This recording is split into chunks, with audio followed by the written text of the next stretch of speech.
tapi kekalkan adatnya.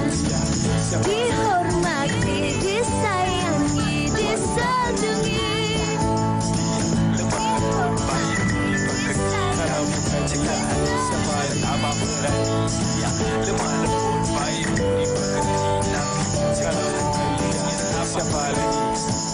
Wanita hari ini. Kembali menemani anda pada 5 hari bulan September. Kami berharap anda semua dalam keadaan yang sihat. Sihat sahaja dan terus bersama kami sepanjang 1 jam ini. Betul tu Sugi. Wanita hari ini kembali bersiaran hari ini. Terima kasih kepada semua penonton-penonton kerana masih lagi kekal memilih kami pada jam 12 tengah hari ini. Dan buat ibu-ibu yang mungkin tengah tunggu anak-anak pulang dari sekolah ataupun suami pulang dari tempat kerja untuk makan tengah hari, kami doakan apa sahaja urusan anda untuk hari ini dipermudahkan. Semalam anak-anak kecil sudah ataupun adik-adik kita sudah pun kembali ke sekolah, back to school. Harapnya anda sudah mula mendapatkan rutin harian anda. Bangun pagi awal sikit tak adalah susah-susah kan nak bangun tu. Mungkin bagi ibu ataupun ayah di rumah susah nak bangunkan anak. Bangun adik, dah lambat ni nak pergi sekolah. Tak nak bangun.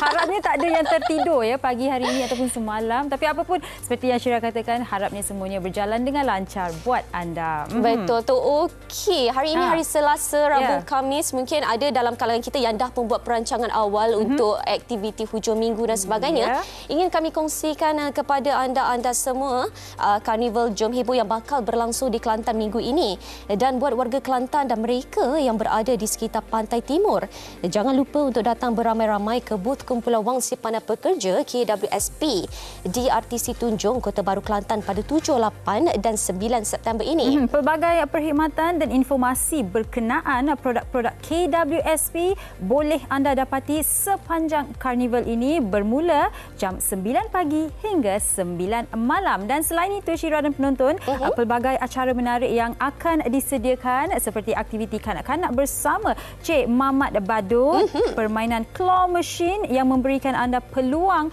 untuk memenangi voucher Aeon bernilai sehingga RM3,000, pemberian popcorn percuma dan pelbagai hadiah menarik sempena Karnival 3 hari ini. Wow, ingat pakat mari ramai-ramai ke Karnival Jom Heboh di RTC Tunjong, Kota Baru Deh.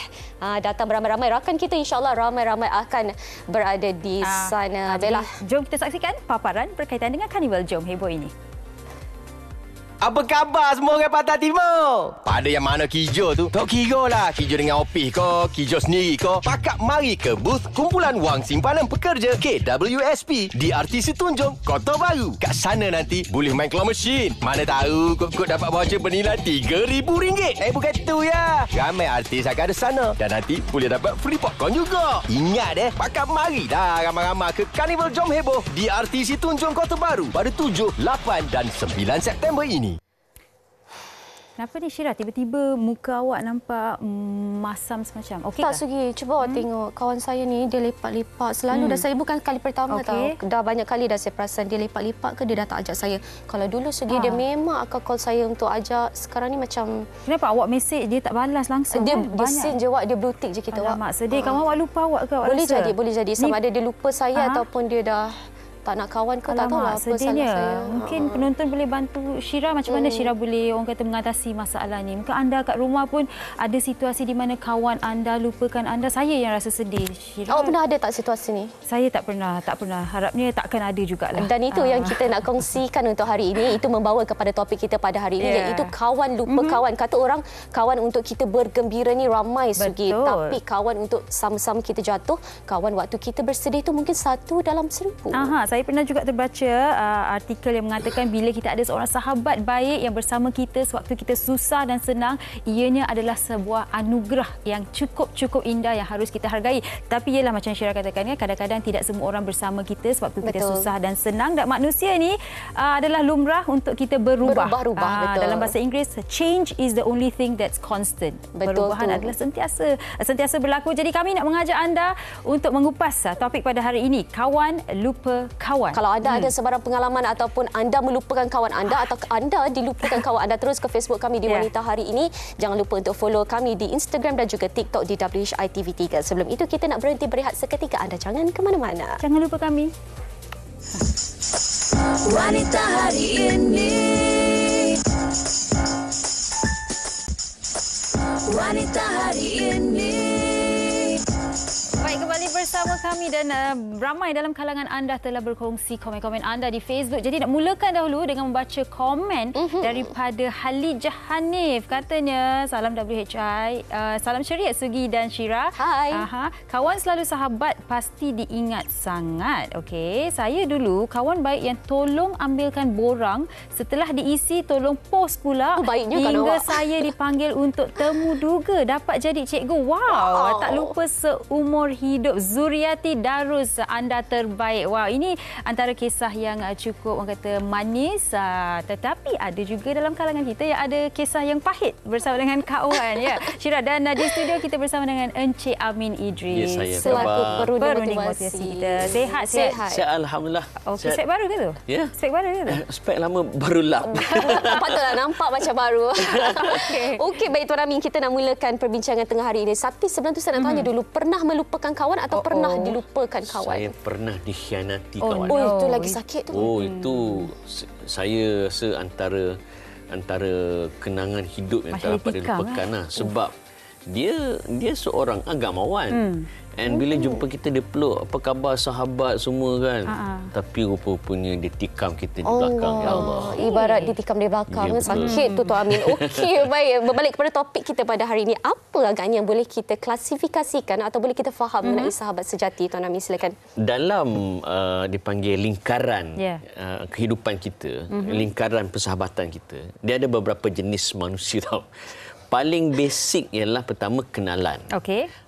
Kenalan ni kita nak tahu macam mana. Maknanya kalau kita selisih daripada jauh, aku kenal dia ni, aku pernah nampak. Tapi nama apa entah. Itu kenalan. Betul. Okey. Kita semua ada kenalan, betul tak? Betul. Okey, yang kedua ialah kawan.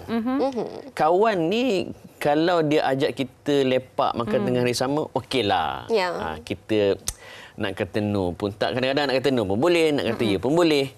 Tapi yang ketiga ni, nama dia sahabat. Orang yang kita kenal hati budi dia dan dia pun kenal hati budi kita. Itu sahabat. Okey. So dalam hidup kita ni kita ada satu lagi ialah orang kita tak kenal.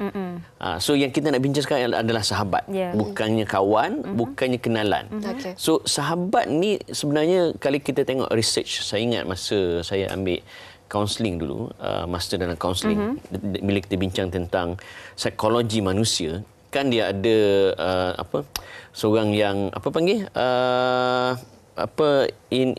introvert dengan extrovert kan. Okay. Seintrovert mana seseorang itu, dia tetap memerlukan orang di dalam kehidupan dia. Betul. At least seorang.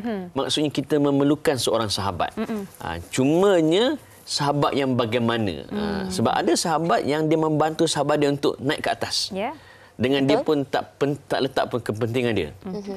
Di sinilah timbul bila dia dah naik ke atas, dia lupa yang orang yang pernah menaikkan dia. Itu yang saya rasa kita boleh cerakinkan untuk topik kita hari ini. Macam Puan Halijah tadi, dia ingat kat sahabat dia, Zuriati yang membantunya sehingga ke hari ini. Tapi itulah Encik Amin, bila bercakap mengenai sahabat ni, sekarang ni ramai yang gunakan terma BFF, best friends forever. Tapi betul. tidak semua orang sebenarnya best friend kita. Kita rasa macam cool lah dia jadi best friend kita. Jadi apa yang membuatkan seseorang itu jadi sahabat baik kita, best friend kita? Saya begini, saya ambil beberapa contoh. Cristiano Ronaldo, dia ada seorang sahabat dia nama dia Albert Fantaro.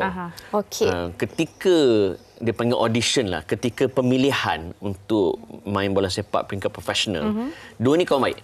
Sangat baik. Dan ketika dalam perlawanan bola tu, sebab masa pemilihan tu dia nak pilih seorang je. Dan siapa yang skor tu lah akan terpilih. Ketika nak menang, Albert Fantaro ni, dia yang assist Cristiano Ronaldo. Padahal dia boleh skor je. Sebab kalau dia skor, confirm dia dapat. Tapi sebab dia sayang kat sahabat dia, Cristiano Ronaldo, dia pass kat Ronaldo, Ronaldo skor. And Ronaldo terpilih. Tahu tak apa yang berlaku sekarang? Kawan dia, Albert Fantaro ni, Cristiano Ronaldo tanggung dia sepanjang hidup sampai sekarang. Sebab dia beli kereta, dia bagi rumah. Dia tak lupa sahabat dia. Jasa je tu. Jasa dia. Okey. Kes kedua. pengguna iPhone. Ya, betul. Kan founder kepada company yang menghasilkan iPhone adalah Apple. Yeah. Okay. Founder pada Apple nama dia Steve Jobs. Okey, semua tahu Steve Jobs adalah founder Apple. Yeah. Tapi orang lupa siapa engineer di sebalik Apple. Nama dia Allahumma salli ala Muhammad. Apa nama dia sahabat dia saya lupa dah. Okey. Steve Wozniak. Okay. Steve Wozniak adalah sahabat karib kepada Steve Jobs. Mereka berdua lah yang mengasaskan Apple di garaj rumah Steve Jobs. Tapi bila Apple berkembang maju, dia lupakan Steve Wozniak. Dan bahasa mudahnya, dia pecat Steve Wozniak. Okey. So daripada dua kisah ni, saya nak jawab soalan tadi. How does it constitute as a sahabat? Sahabat ni adalah orang yang kita, pertama saya sebut tadi, kena hati budi dia dan dia kena hati budi kita. Okey, pertama. Kedua, dia susah bersama kita.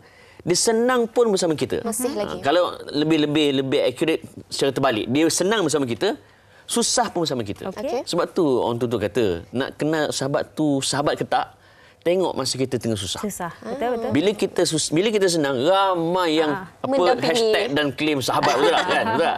Tapi bila kita susah, tak kira lah kena penyakit ke, bankrupt ke, terpeleot, jatuh, tersungkur, orang yang bertanya khabar kita, itulah sahabat kita. Itu yang kedua. Satu lagi, orang yang kita boleh constitute as sahabat ialah orang yang kita boleh percaya dan kita boleh gantung harap walaupun kita tak kontak dia setiap hari. Sebab tu ada pepatah Inggeris menyatakan bahawa friendship is like a star in the sky. Betul. Even though we cannot see them, but we can be with them when we need them. Betul. Sebab kadang-kadang Syira, ada kawan ataupun sahabat yang kita tak payah telefon mereka setiap minggu ataupun kadang-kadang sebulan pun tak cakap. Tetapi bila kita berborak ataupun berjumpa, macam the vibe tu ada lah. And miracle, dia boleh tahu kita tengah susah. Betul. Kan? Tiba-tiba out of nowhere, out of the moon, weh, kau okey tak? Naluri seorang sahabat. Dia boleh tahu. Kan? Padahal bukan kontak hari-hari. Mungkin baru dah 3 tahun tak kontak. Tapi dia nampak story, macam, dia tanya khabar. Okey, baik, itu kita dah tahu pengertian sahabat yang sebenar. Tapi kita nak tanya juga orang-orang di luar sana, apa pengertian mereka tentang sahabat sebenar. Dan selepas ini, kenapa kita lupakan kawan kita? Kita saksikan. Sebenarnya saya dah banyak kali kena kawan makan kawan. Sebab itulah saya tak ada kawan dan kawan baik saya adalah isteri saya. Memang benda ni akan berlaku. Tak kisah dalam bisnes, dalam hidup, dalam apa saja, memang akan berlaku. Tak kisah sama ada dapat atau tidak. Sebab tu perkara yang paling anda rasa perlu disimpan, simpan. Kongsikan bukan pada orang yang rapat, kongsikan pada Tuhan saja. Kalau perkara itu tidak memberikan apa-apa efek, anda boleh kongsikan. Tapi kalau benda itu sangat-sangat peribadi, tak kisah dalam apa bentuk, simpan dalam diri anda. Okey, pada saya senanglah. Because nowadays kita tahu orang nak berkawan dengan kita ni selalunya kita kena tengok. Sebab sekarang social media kan, banyak platform-platform yang senang untuk orang nak berkawan dengan kita, mesti ada sebab. Kalau tak ada sebab, jaranglah kita nak dapat orang yang nak berkawan dengan kita dengan ikhlas tu. Jadi pada saya, kawan makan kawan ni, kalau kita rasa kita tengok pertama sekali kita berkawan, kita rasa macam ada vibes yang tak best tu, tinggalkanlah dia. Pendapat saya rasa kawan makan kawan ni tak patut wujud dalam circle of friends sebenarnya. Because dia sebenarnya menjadi satu toksik yang sangat bahaya. Sebab tu kawan makan kawan ni tak perlu ada dalam circle of kawan-kawan, keluarga dan sebagainya. Bila saya dengar bila orang sampaikan kat saya rasa macam sangat sedih. Orang kita trust, yang kita percaya, sebenarnya kita ceritakan kita punya kesusahan, tapi sebenarnya dia pergi ceritakan orang lain dan orang lain akan tepuk tangan dengan kejatuhan kita. Saya ambil keputusan untuk saya ignore dan saya tinggalkan kawan-kawan yang macam tu. Dan supaya sekarang ni saya boleh lebih fokus ke hadapan. Jadi apa yang saya buat, like I said, I make a move. Mungkin sampai di situ saja rezeki saya untuk berkawan dengan dia. Sebab kata kawan saya, go mega or go home lah. Jadi saya pilih untuk go mega lah. Jadi tinggalkan dan insyaAllah akan ada yang baik-baik lagi yang datang kat saya dan kat kita. Okey, baik, itu antara pendapat rakan-rakan kita di luar sana. Tapi kita nak raikan juga pendapat rakan-rakan kita di Facebook. Antaranya daripada Farhan. Saya bacakan ni, Sugi. Katanya, zaman sekarang ada banyak jenis kawan. Antaranya kawan baik BFF yang sebenar.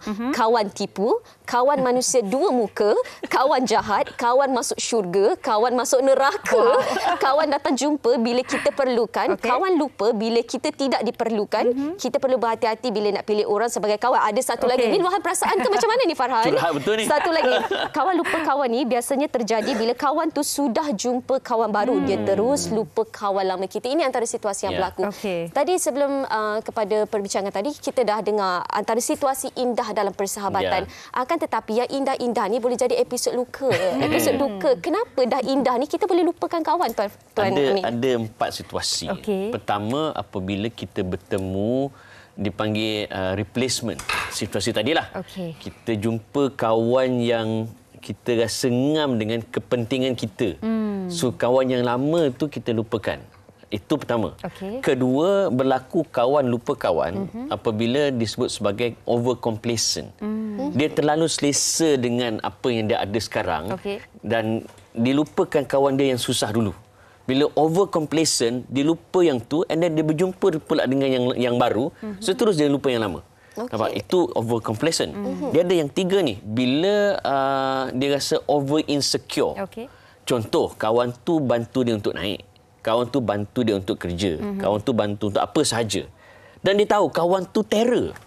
So supaya dia tidak tergugat dan kedudukan dia secure, maka dia hapuskan kawan yang pernah naikkan dia. Sebab tu dipanggil over insecure. Nampak tak? Dia ada satu lagi yang keempat, iaitu bila dia ni bila dia rasa dia sudah terlalu berjaya, dia panggil ambitious, over ambitious. Yang ni contoh Steve Jobs tadi. Saya adalah antara orang yang mengkagumi Steve Jobs. Saya baca buku-buku dia, saya baca buku orang tulis tentang dia. Tapi dalam kita mengkagumi seseorang, kita tak boleh taksub. Mana yang negatif tu kita kena jadikan sempadan. Antara kekurangan Steve Jobs ialah dia ni ambitious, bagus. Tetapi yang bagus tu juga adalah racun kepada ataupun benda yang boleh backfire dia balik. Disebabkan dia terlalu ambitious, sebab itulah dia telah ketepikan sahabat dia Steve Wozniak. So bila dia over complacent ataupun dia ada replacement ataupun dia over insecure ataupun dia over ambitious, ini adalah faktor-faktor yang boleh menyebabkan kita lupa sahabat kita. Okey, baik. Tetapi apa yang berlaku juga, Encik Amin, apabila kita dah dikatakan dilupakan kawan ataupun kita rasa dikhianati, tapi kawan kita sebenarnya kata, okey, saya kawan dengan Encik Amin dah 5 ke 10 tahun. Lepas tu saya jumpa Syira. Saya sering kali keluar dengan Syira sebab kita yang bekerja. Tetapi Encik Amin, kawan lama ni rasa, awak ni lupakan saya, dah ada kawan baru. Tapi itu bukan situasinya. Jadi bagaimana sebagai seorang individu untuk kita cari keseimbangan itu, untuk kita faham kawan kita ni sebenarnya tak lupa pun kita, tapi kita semakin dewasa ni ada juga circle of friends yang baru. Okey, saya kena bagi clear A dan B. Okey. A dua-dua, A, B dua-dua sahabat. Okey, A jumpa kawan baru. Kawan baru tu tak adalah kamcing sangat, tapi rakan sekerja yang menyebabkan dia selalu kerap bersama untuk bincang semua. Dan B ni sahabat dia. Okey, yang saya nak fokus pertama yang A dulu. Bila you ada kawan baru, you jangan langsung tak tanya khabar kawan yang lama ni. Alright? Sebab bila you langsung tak tanya khabar tu masalah. Kan kadang-kadang just a simple way, kau buat apa? Tu je sebenarnya. Dah cukup. Dah cukup dah. Okey, tu untuk yang ada kawan baru. Yang sahabat yang rasa terpinggir ni, yang saya nak tegur jugalah, iaitu kematangan. Kan? Kita bukan budak-budak dah, kan? Ni kau dengan dia kan. Tapi masih ada. Ini sebab, realiti. Okey, anak bangsa saya ada kes macam ni. Disebabkan dia kawan, dia geng ni, dia bukan geng tu, gaduh. Kena pulau lagi, kan? Okey, tak apalah, tu budak-budak. Sekarang ni kita bukan budak-budak. So pentingnya kematangan. And seolah-olah kau ni tak ada kerja lain ke? Sebab bila kita tak ada kerja lain, mulalah kita fikir pasal benda-benda bukan-bukan macam tu. Tetapi kalau kita matang, kita ada kerja, kita ada keluarga untuk difikirkan, benda tu kita tak sempat fikir. And bila you rasa tergugat macam tu, itu adalah antara tanda-tanda you bukan best friend pun. If you are a real best friend, dia akan faham dia sibuk sebab apa. Nampak tak? So kalau you dengki tak bersebab, kan, maknanya you not a true best friend yet. You masih lagi belum mengenali sahabat you. So you kena koreksi balik, sit down, fikir semula. oh rupanya aku ni sepatutnya support kawan aku. Itu baru true best friend. Dan kadang-kadang masalahnya juga apabila seorang kawan rasakan yang saya ni best friend dia, tapi kawan tu kata tak, she's not my best friend. Biasa-biasa je, level biasa-biasa je. SS kan, bukan screenshot ni. Ada konflik di situ kan, tapi itulah. Dan saya rasa Syira ada komen. Saya ada satu lagi. Sambil-sambil cari tu, saya nak komen silakan. juga yang sebut tadi kan, kita ni lek-lek lah. Kan? Lek lah. We give our best kan. Dia gini, ingat tak cerita Spider-Man yang hari tu yang last ada 3 Spider-Man tu movie tu kan? Kan ada Zendaya yang bawa watak MJ. Dia kata expect disappointment, you will never be disappointed. So itulah hidup kan. Kita give our best. At the same time, kita stand by for disappointment. Then, kalau kita disappointed, you never be disappointed. Betul. Okey, baik Tuan Amin, kita ada satu lagi komen di Facebook. Nama dia Maimunah Sulaiman. Hai Pak Maimunah. Okey, katanya saya ada kawan dari bujang sampai sekarang. Umur dah 63 tahun, kita masih lagi inconstant. Okey, alhamdulillah. Satu di UK, satu Selangor dan satu dah meninggal 2 tahun lalu. UK tu Ulu Kelang ke? Nanti kita akan PM sebenarnya lokasi sebenar. Yang meninggal tu sebelum dia nazak, she called me saying she is very sick and the next day she passed away. Rest in peace. Julia. Okey, takziah kita ucapkan. Akan tetapi inilah di antara situasi yang berlaku sebenarnya. Itu kalau kita bercakap mengenai sahabat baik, kehidupan dan juga kematian. Saya berbalik kepada apa yang Tuan Amin katakan tadi, kematangan. Kalau orang lupakan kita, kematangan. Kita tak lupa pun. Akan tetapi inilah dia proses kita, kehidupan kita. Bagaimana pula kalau seorang individu itu berubah, individu A dan individu B. Balik karakter tadi. Individu A tadi berubah ke arah kebaikan, dilupakan pula kawan-kawan yang dianggapnya belum bertemu dengan hidayah. Macam mana tu Tuan Amin? Yang ni saya kena tegur juga kawan-kawan kita, termasuk artis yang berhijrah. Bila kita telah berubah menjadi baik, itu bukan lesen untuk kita insult kawan-kawan kita yang lama. Kan? Bila kita dah berubah, of course, kita tahu bahawa kita nak elak daripada pengaruh negatif. So, bila saya kata elak daripada pengaruh negatif, tak berarti kena putus kawan. It's just that kita kena define yang mana circle dominant, yang mana circle subdominant. Bila kita dah berubah, so kita tak nak terpengaruh dengan negatif ni, tak apa, yang kawan lama yang negatif ni kita jadi sebagai subdominant. Kita still berkawan. At the same time, kita kena ada dominant circle. Supaya dominant circle ni lah, andai katalah worst case scenario yang negatif tadi, adalah unsur semua pengaruh kita. Yang kawan dominan ni lah akan mengingatkan kita. Plus, bila kita dah berubah, agama tak ajar kita berubah seorang-seorang. Agama ajar kita berubah dan kita ajar orang lain berubah. Contoh, bila Nabi SAW ketika sebelum terima wahyu pertama, Nabi dia tak tahan dengan kemungkaran di Mekah. Nabi buat apa?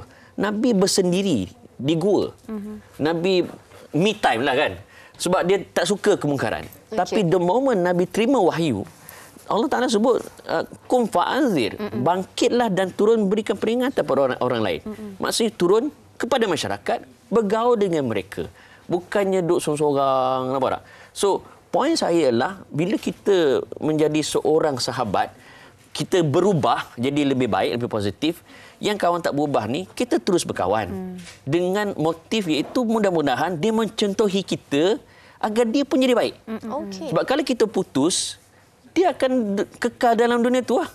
Takkan berubah. Nampak tak? Dengan syarat kita ada kawan dominan tadi. Supaya boleh mengingatkan kita kadang-kadang bila jumpa member lama ni. Hau betul tak? Baru dia kan. Lupa tu betul tak? Yang soleh-soleh tadi hilang terus betul tak? Pakai tudung elok tapi apa kan? Tapi kawan yang dominan tu mengingatkan kita. Baik. Kadang-kadang tak payah cakap apa pun. Kawan pandang je. Macam tu kan? Okey. Okey, baik Encik Amin dan penonton. Kami sempat mendapatkan perkongsian daripada seorang individu bernama Rizman atas apakah erti persahabatan kepadanya. Jadi jom kita dengarkan. Hampir 2 dekad berada dalam industri fashion tanah air, Rizman Nordin memulakan jenama fashionnya sendiri dengan bakat yang ada sehingga mampu menjadi usahawan yang berjaya kini. Rizman yang juga dikenali sebagai seorang sahabat yang mengambil berat terhadap rakan-rakan, dia juga tidak ketinggalan untuk menggunakan peluang yang ada untuk membantu rakan-rakan dalam mengorak langkah bersama membangunkan empayar perniagaannya bersama Ruzaini Jamil. I think of course bila kita do a good thing, of course we will feel good about ourselves. Dan bila setiap kali kita buat benda yang baik, dan kita always akan rasa better and better, dan we want to be a better person. Macam saya punya circle tak besar, so bila saya punya circle kecil ni agak mudah untuk saya make sure kita connected to each other. Kadang-kadang bila kita tengok kawan kita senyap dan sebagainya, we always reach out to them, tanya dia okay atau tak dan sebagainya. So I think by the end of the day is the best thing is about caring lah. Caring, kita tunjukkan caring kita kepada sahabat kita. Mementingkan komunikasi dalam mengekalkan hubungan baik antara rakan-rakan sama ada sewaktu kerja maupun di luar waktu kerja, bagi dirinya amat penting untuk bersikap jujur dan berterus terang dalam semua perkara. I think by the end of the day is all about helping each other. Kadang-kadang mungkin apa yang kawan kita susah tu kita boleh tolong, apa yang kita susah kawan kita boleh tolong. Keikhlasan tu penting. Bila kita tolong orang, tak perlu mengharapkan pembalasan. So is terpulang kat dia sama dia nak hargai atau tidak. Tapi on our side kita tolong, at least Allah tahu, dan kita on the good side, setiap kebaikan kita tu dicatat. So itu yang penting. To be honest, Rizman ni adalah orang yang dia dapat melihat orang dari segi secara dalam. So sepanjang persahabatan ni there's always bittersweet. And then dia sendiri macam in a way dia faham I ni macam mana sebenarnya. And bila kita bekerjasama ni, we always fight together, to be honest. Kita tak pernah macam kalau waktu bekerja kami sangat profesional. Kalau betul kami cakap betul, kalau tak kami akan cakap tidak. Rapat saya tu bukan sebagai seorang sahabat je. Malah dia dah jadi macam abang saya. Kalau bukan dari sudut sakit je, tetapi kalau keuangan ke anything apa yang melibatkan saya punya permintaan apa-apa, kadang-kadang tu saya tak boleh nak fulfill, tak boleh memenuhi, dia membantu saya. Itu adalah saya rasa satu pengorbanan. Apa yang saya boleh katakan words pengorbanan ni, not everyone, tak semua orang ada pengorbanan pada diri kita, pada diri seseorang itu. Wow, itu dia persahabatan manis antara dua pereka fashion tersohor negara kita, Rizman dan juga Ruzaini. Macam saya katakan tadi, cukup indah sebab kadang-kadang rakan ataupun sahabat baik kita jadi seperti ahli keluarga kita. Betul tu, dan sahabat yang baik juga, kawan yang baik juga adalah satu rezeki. Baiklah Tuan Amin, di hujung perbincangan kita pada hari ini, mungkin Tuan Amin boleh terangkan ataupun jelaskan ataupun rumuskan kenapa pentingnya kita ada sahabat sejati dan life must go on walau apa pun berlaku, walau kita ni dilupakan, dikhianati dan sebagainya. Silakan. Pertama, bila kita ada sahabat, pastikan kepercayaan itu dipelihara sebaik-baiknya. The moment kita pecahkan kepercayaan itu, kita nak dapatkan balik susah. Dia ibarat kaca yang telah pecah, walaupun disambung semula akan kelihatan keretakan itu. Nombor dua, bila kita ada sahabat and kita mungkin dia khianati oleh sahabat kita, selain daripada kita menyalahkan dia, kita sendiri pun kena muhasabah diri juga. Barangkali ada sikap-sikap kita yang negatif yang menyebabkan orang tinggalkan kita. Jangan kita 100% menyalahkan orang. Sebab agama ajar la yu'minu ahadukum hatta yuhibba li akhihi ma yuhibbu li nafsihi. Maksudnya tak sempurna iman seseorang itu sehingga mana dia mengasihi saudara dia sebagaimana dia nak dikasihi. Kalau kita tak suka diumpat, jangan mengumpat orang. Betul. Kalau kita tak suka dibawang, jangan bawang ke orang. Kalau kita tak suka dikhianati, jangan khianati orang. Itu nombor dua. Okay, nombor tiga, amalkan PS3. Bila PS3 kita bersahabat ni. Apakah itu? Maksudnya, P pertama, prihatin dengan sahabat kita. Walaupun dia jauh, sama ada UK di United Kingdom ataupun UK Ulu Kelang. Prihatin. Kan sekarang pula ada social media. Betul. Okay. S3 ni maknanya 3S. Pertama, sangka baik dengan kawan kita.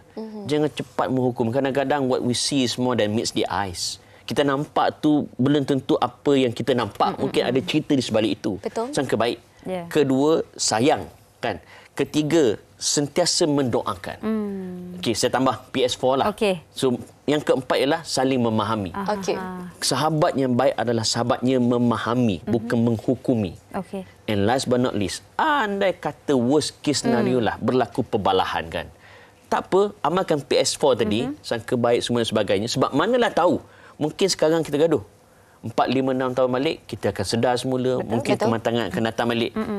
ukhuwah tu, persahabatan tu, friendship tu akan datang balik. Kembali terjalin. Yang penting life must go on. Dalam hidup kita ada benda luar kawalan, ada benda dalam kawalan. Fokusnya dalam kawalan. Betul. Bila fokus benda yang luar kawalan terlalu banyak, yang tu jadi anxiety, depress, healing sampai ke kiamat tak settle. Betul. Ini antara yang saya sendiri praktikkan yang fokus daripada apa yang kita boleh fokus dalam dan luaran ataupun sentiasa saya gunakan mathematics lah. 90% okey. Tapi give space for 10% tu. Kalau reserve apa-apa sikit yang tidak diingini berlaku adalah juga kita dah bersedia kan. Apa pun Encik Amin, terima kasih kerana berkongsi banyak info hari ini. So kita bersahabat ke kita? Kita sahabat selamanya. Okey dah, Syirah, awak masih lagi merajuk ke dengan kawan tadi? Saya dah okey sebab saya dah belajar arti kematangan. Alhamdulillah. Baik, kami harapkan penonton di luar sana dapat manfaat dari apa yang kita kongsikan pada hari ini. Dan apa pun, hidup ini kena berdiri atas kaki sendiri. Jangan harap ke orang lain. Kalau orang tu dah tak ada dalam hidup kita, tak apa, terus ke hadapan. Dan kami masih lagi ada perkongsian berkaitan dengan pengurusan kewangan buat anda. Tapi sebelum itu, apa kata anda saksikan TikTok yang disediakan untuk anda. Sahabat, janji dengan aku yang kau takkan pernah tinggalkan aku walau apa pun yang berlaku. Susah, senang, kita hadapi bersama. Weh, aku dah selesai dengan kau. Jangan tinggalkan aku. Tahu? Ini adalah cara untuk kita tahu dia adalah kawan baik kita. Pertama, dia sentiasa backup kita. Kedua, muka dia je lah yang selalu tolong bila kita perlukan. Ketiga, walaupun jarang lepak, tapi dia tetap rapat dengan kita. Dan yang keempat, kita bahan dia macam mana sekalipun, dia takkan koyak dengan kita.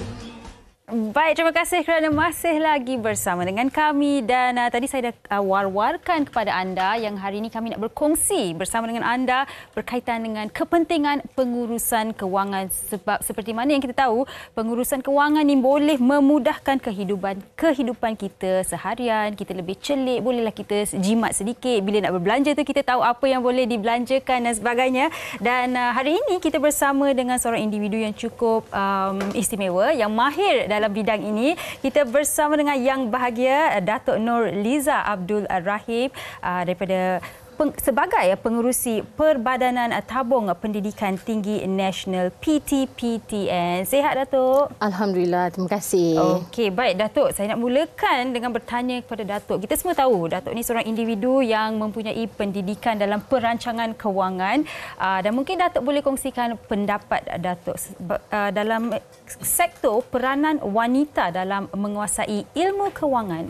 Okey, terlebih dahulu saya nak ucapkan terima kasih kepada Sugita dan juga WHI kerana sudi menjemput saya pada hari ini kan. Okey, terlebih dahulu sebagaimana kita tahu, literasi perancangan keuangan ni adalah satu elemen yang sangat penting untuk kita bebas keuangan. Okey. Okey. So kalau kita lihat ya, institusi keluarga sendiri yang mana elemen yang mana wanita sendiri sebagai ibu tu dia pandai menguruskan keuangan. Okey, dan kalau kita lihat di negara Malaysia ni, pinjaman-pinjaman kerajaan juga yang banyak membayar balik adalah kaum wanita. So kita ni memang mempunyai sifat amanah tanggungjawab yang begitu tinggi. Jadi bagaimana kalau kita nak mencapai sebuah negara yang maju, maknanya pengurusan keuangan is the most important factor. Jadi kalau kita ingat ini bukan sesuatu yang different in wanita. Kalau kita lihat zaman dulu ya, ibu-ibu atau kaum wanita mereka bermain kutu. Okay? Zaman dulu dia bermain kutu di mana duit yang diberi oleh suami untuk barang dapur, they start to save. Maknanya budaya menabung ni memang wanita telah mula terapkan dari zaman dulu dan kenapa mereka buat begitu? Because they want to have their own pocket. Betul. Wanita tidak mahu terlalu bergantung kepada suami, kadang-kala menyusahkan. Jadi dia juga nak contribute. So jadi budaya tabungan ni ataupun pengurusan kewangan ni bagi saya memang dari rasminya wanita telah mahir. Jadi sebab itu sewaktu saya dipilih untuk mempengerusikan PTPTN ini, saya rasa kita tidak boleh hanya bergantung kepada pinjaman untuk melanjutkan pelajaran. Maknanya kita kena didik rakyat Malaysia untuk belajar menabung. This is something yang important. Okey, baik. Saya setuju sangat sebab kalau macam dulu nenek-nenek kita simpan duit dalam bekas nasi, beras dan sebagainya. Baik, dan Datuk, seperti mana yang kita tahu, Datuk merupakan wanita pertama yang memecah rekod menjadi pengerusi PTPTN. Tahniah Datuk. Dan mungkin di sini juga Datuk boleh kongsikan pendapat Datuk, bagaimana Datuk melihat produk simpanan yang diwujudkan oleh PTPTN ini terus relevan dan terus memberi manfaat kepada masyarakat. Okey, terlebih dahulu saya kena ucap terima kasih juga kepada Yang Amat Berhormat Perdana Menteri kita dan juga of course Menteri Pengajian Tinggi yang memberi ruang dan peluang kepada wanita untuk menerajui PTPTN.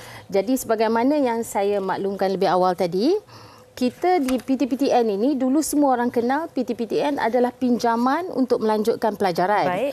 Jadi kita memikirkan kos pelajaran ni saban tahun makin meningkat. So bagaimana kita nak keluarkan pelajar kita daripada dibelenggu oleh hutang. Betul. Okey, so kita tidak mahu kebergantungan kita kepada pinjaman kerajaan itu terlalu banyak. Ia perlu dikurangkan, kalau boleh dihapuskan dan memberikan free education sebagaimana beberapa negara telah laksanakan. Jadi di situ kita wujudkan tabung SSPN, simpan SSPN, dan dia mempunyai banyak kelebihan. Yang pertamanya, kalau kita simpan SSPN, dia mendapat pengecualian cukai sehingga RM8,000. Okey, wow. Jadi ianya dilanjutkan sehingga 2024 dan kita harap diteruskan lagi. Yang kedua, kita memberi dividen yang baik, yang lumayan, yang kompetitif dengan institusi kewangan di luar. Yang ketiga, kita beri perlindungan insurans takaful. Dan ia juga patuh syariah dan dijamin kerajaan. So apa yang istimewa satu lagi yang saya nak kongsi adalah kita memberikan geran sepadan kepada golongan B40 yang ingin melanjutkan pelajaran supaya tidak tercicir. Kita memberi geran sepadan sehingga RM10,000 kepada semua pelajar-pelajar yang ingin melanjutkan pelajaran. Okey, baik. Dan mungkin Datuk di sini juga Datuk boleh kongsikan, ini adalah peralihan mindset kan. Bagaimana ianya dilihat boleh memberikan impak kepada negara dan individu juga, Datuk?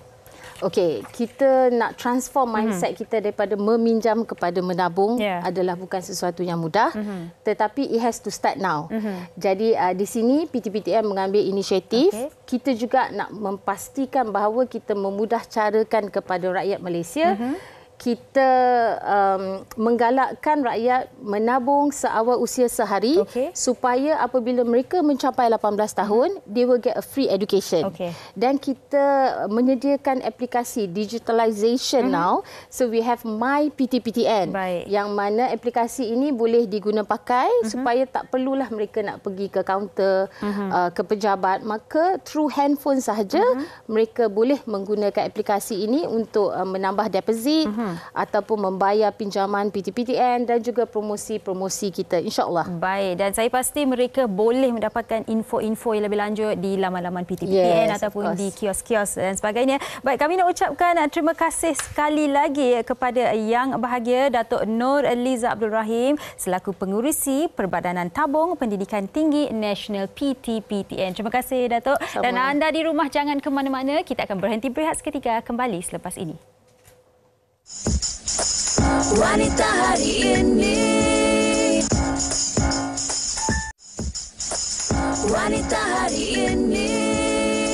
Baik, masih lagi bersama kami di Wanita Hari ini. Kita dah bercakap tentang kawan, kita dah bercakap tentang kewangan dan kita akan bercakap kali ini tentang kecantikan dan juga kesihatan. Bersama saya di studio adalah Datuk Azril Muhammad Razif selaku pengasas V Asia Cosmetic and Healthcare. Apa khabar Datuk? Baik, sihat Syira? Sihat, Alhamdulillah. Okey, baik Datuk. Kalau Datuk masuk je ke studio ni mesti ada sesuatu nak diperkenalkan kepada penonton. Silakan Datuk. Okey, terima kasih Syira. Assalamualaikum dan salam sejahtera kepada seluruh penonton Wanita Hari ini. Syira, bercakap mengenai penuaan ya, semua orang takut dengan penuaan. Hakikatnya kita semua tak boleh lari daripada proses penuaan ya, dan cara untuk mengatasi penuaan ini adalah dengan menjaga ya organ dalaman kita supaya berfungsi dengan lebih baik ya. Bayangkan ya, kalaulah ya kita ada masalah kesihatan, sudah tentu pergerakan kita terbatas Syira ya, yang mana hari ini saya bawakan ya Platinum Ring biasa ni dah lama kat pasaran, lebih 10 tahun alhamdulillah ya. Saya menerima maklum balas yang luar biasa daripada pengguna setiap hari yang guna Platinum Ring ni. Alhamdulillah ya, mereka boleh keluar permasalahan kesihatan ya. Kesihatan semakin baik, bacaan kesihatan semakin menunjukkan unjuran yang sangat-sangat positif ya. Sebab apa? Intipati bahan-bahan yang terbaik kita gunakan gunakan dalam platinum drink ni buah-buah yang tinggi dengan buah-buah berry. Dan kalau lihat kat tangan saya ni, Syira ya, antara intipati bahan-bahan yang kita gunakan dalam ni ya, seperti buah mulberry, buah acai berry, buah delima ya, kesemuanya dah anda yang apa yang anda boleh lihat sekarang, nampak tak bacaan buah mulberry ni mempunyai kadar antioksidan yang paling tinggi sekali berbanding dengan buah-buahan lain di pasaran. Sebab tu kita gunakan rumusan buah mulberry ni, yang mana ya buah mulberry ni mempunyai intipati antioksidan yang sangat-sangat tinggi, yang mana dapat membantu meningkatkan mutu, tahap dan juga taraf kesihatan. Yang mana masyarakat Mapuche Amerika Selatan mereka percaya khasiat buah mulberry ni Syira ya mempunyai nilai perubatan yang sangat-sangat tinggi, sangat-sangat luar biasa ya, yang mana seawal pengambilan ya badan rasa lebih bertenaga ya, boleh pulih masalah kesihatan ya. Sebab tu pengguna-pengguna yang mana mereka tak pernah amalkan buah mulberry, bila mereka amalkan mereka rasa kesan yang luar biasa. Yang mana intipati buah mulberry juga ya dianggap mempunyai nilai perubatan yang sangat-sangat tinggi ya. Selain daripada itu juga Syira ya, dalam platinum drink ni kita turut rumuskan ya dengan intipati acai berry ya, yang mana kalau boleh lihat kat tangan saya ni Syira ya, ini adalah kajian ya Journal of Agriculture and Food Chemistry ya, yang mana menunjukkan bahawa buah acai berry ni sangat-sangat bermanfaat juga, yang mana ya 1 kilogram buah acai berry ni bersamaan dengan 2 kilogram buah delima. Sebab tu kalau anda amalkan buah-buahan seperti berry ni Syira ya, yang mana khasiatnya sangat-sangat baik, boleh membantu meningkatkan kesihatan tubuh badan. Dan kalau lihat kat tangan sini, nampak tak Syira, ini adalah jurnal ya, kajian terperinci yang mana mendapati buah acai berry sangat tinggi ya, dengan antioksidan. Kemudiannya ia juga sumber vitamin C yang sangat baik untuk kesihatan. Selain itu juga ya, vitamin C ini dapat membantu ya meningkatkan serta memelihara kesihatan dalaman dan luaran tubuh badan.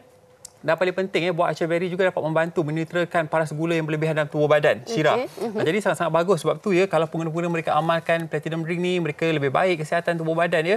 Seawal pengambilan badan rasa lebih cergas dan juga bertenaga. Dan harga platinum drink ni hanyalah RM9 saja di pasaran. Anda juga boleh buat beli di toko-toko jamu, Syira ya. Dan seterusnya, sampel platinum drink hari ini saya turut bawakan ni dia Orange Fiber Extra V Asia ni, yang mana bercakap mengenai fiber serat ya. Saya kira semua orang inginkan kata orang tu bentuk badan yang menawan, Syira ya, berat badan yang lebih ideal. Sebab tu pengambilan fiber sangat-sangat penting. Dan kalau tengok ya, Orange Fiber Extra ni juga dah lama dekat pasaran ya. Ramai antara kita bila dah berusia, Syira ya, ada masalah metabolisme yang semakin menurun ya. Jadi disebabkan metabolisme yang semakin menurun ni, berat badan kita mudah naik dengan selera makan yang makin bertambah dan sebagainya.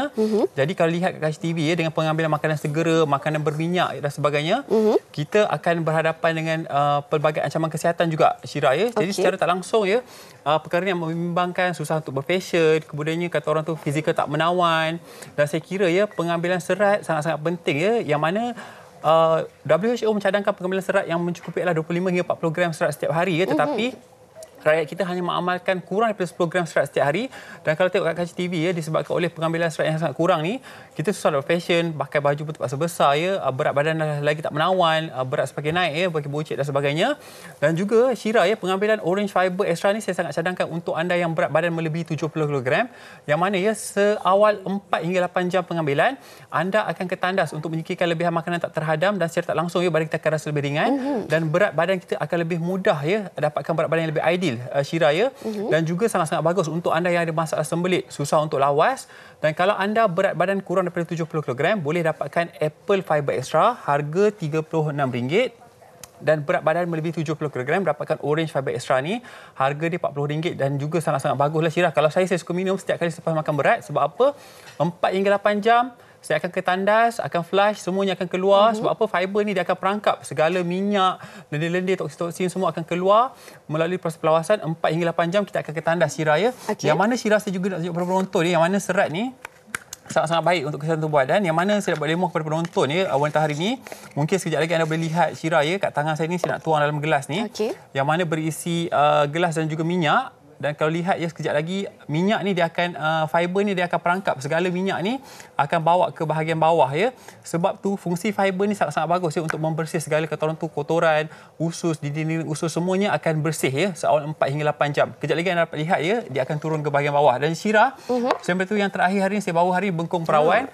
Saya tak kesorangan dengan pengguna setia ni, Puan Iman, yang mana anda dapat lihat ya, Bengkong Perawan ni juga sangat-sangat bagus. Nampak tak Syira ya? Yang ni adalah bengkong untuk wanita yang dalam pantang. Kalau nak kata orang berpantang lebih mudah, Syira ya, saya kira Bengkong Perawan ni, sebab apa? Dia datang dalam bentuk strap, kain viskos yang sangat-sangat selesa, kain belacu. Paling penting kalau nak ketandas sangat-sangat mudah, Syira. Sebab apa? Buka je strap ni. Nampak tak? Buka je. Dia ada 3 bahagian strap ni. Jadi lekat saja, begitu mudah. Dan harga Bengkong Perawan ni hanyalah RM60 saja di toko-toko jamu. Bagi anda yang mungkin nak informasi lebih lanjut hari ini, boleh hubungi online kami 18883990 ataupun Syira boleh beli rangkaian produk biasa di toko-toko jamu yang berhampiran. Hubungi Sokoseki Cemerlang terdekat Kajs TV ataupun boleh buat belian di jombai.my ataupun di Shopee. Saya kira ya produk yang sangat-sangat mampu milik. Ingat kalau ke kedai-kedai jamu pastikan VAC baru beli sebab apa VAC adalah peneraju, perintis dan juga pencetus produk herbal berkualiti pada harga yang mampu milik Syira. Kesihatan menyeluruh dapatkan Platinum Drink harga RM99. Kalau kedai jamu dapat diskaun lagi Syira.